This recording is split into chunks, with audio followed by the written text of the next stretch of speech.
Good evening. We began with a major breaking news involving the Stoneman Douglas massacre. Charges have now been filed against the school resource officer who refused to go in and help save the 17 people killed. Local 10 News reporter Janine Stanwood is live from the jail with more.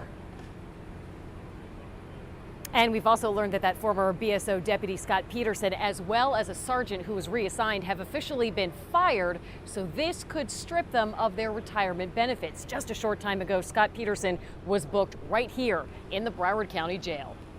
We're now seeing the mugshot of former BSO deputy Scot Peterson, slammed for not going into Marjorie Stoneman Douglas High the day of the massacre, now charged with culpable negligence, child neglect, and perjury. There can be no excuse for his complete inaction, and no question that his inaction cost lives, says the head of the Florida Department of Law Enforcement.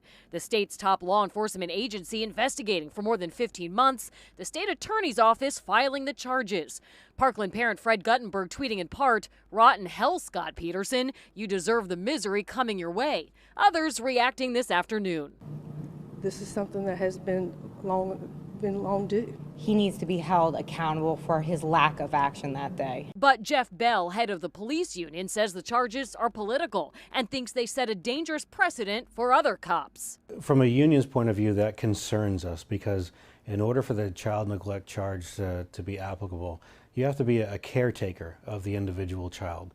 So is Deputy Peterson a caretaker of the children at that school, or is he a school resource officer that is assigned to that school?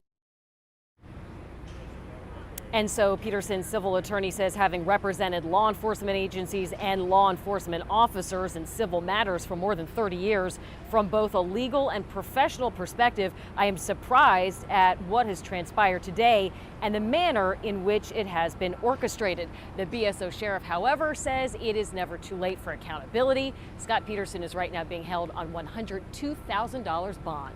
We're in Fort Lauderdale. I'm Janine Stanwood, Local 10 News.